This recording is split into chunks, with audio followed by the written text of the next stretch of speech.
my god, man. What a game. It's 11:20 at night and the Knicks have just beat the Spurs in game 1. This shit was insane. For the night, closed down Madison Square Garden. Those streets are gonna be fucking insane. And if you live in New York and you live anywhere near Madison Square Garden, brother, I wish you luck.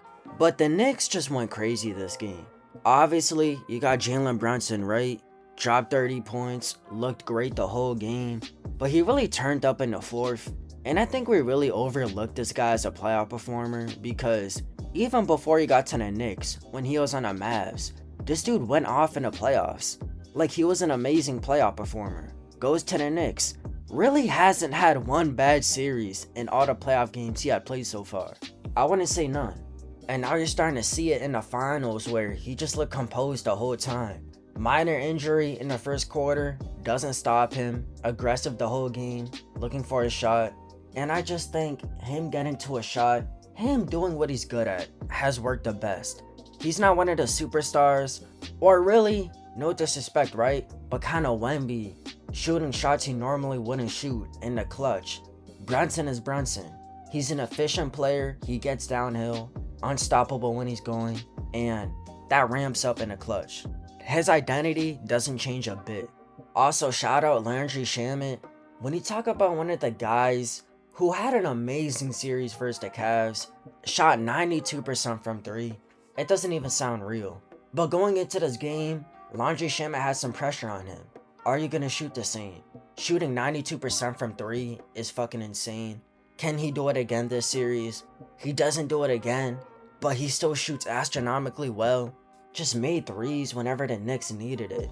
You really needed a shooter to come off the bench and give this team some threes. Shamet has been literally the perfect guy for that.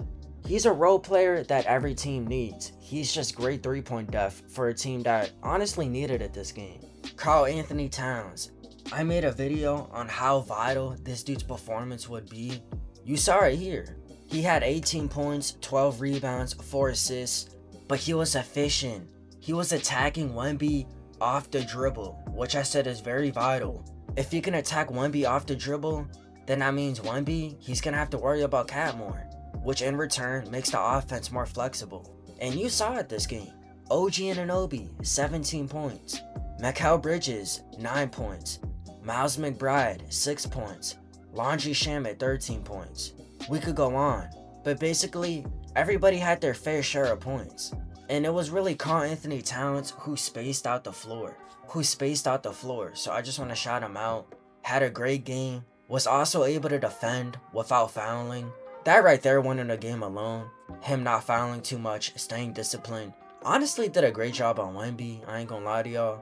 I honestly think Cat is a championship piece. Some people don't, I do. That's where me and a lot of people disagree. I think this guy could carry him to a championship. Maybe y'all don't, but that's what I think. OG Anunoby with 17 points, and with 3 vital 3-pointers, 1 over the 7'6" Wembanyama. When you talk about a dude who just makes the most insane fucking shots when you need them, it's OG Anunoby.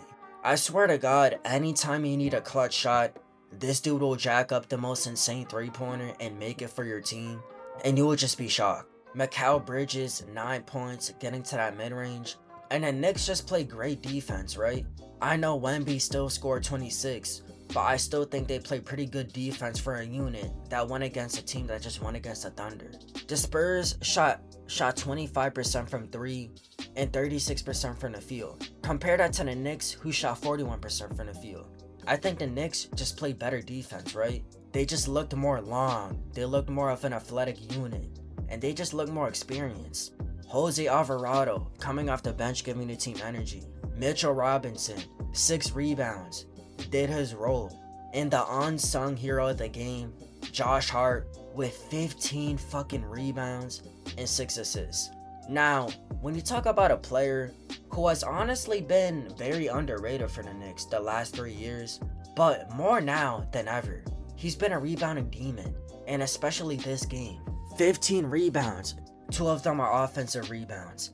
Rebounding is one of the most underrated things in the NBA, but I honestly think more than now ever in the finals, Josh Hart is excellent at it. At his size, for like a 6'7" dude, not only does he have phenomenal defense, his ability to rebound and just be a playmaker on the court, it has opened up the Knicks so much, along with Cat being a playmaking hub, that the Knicks could look unstoppable at times, especially when they're on the verge of making a comeback. Now let's get to the Spurs.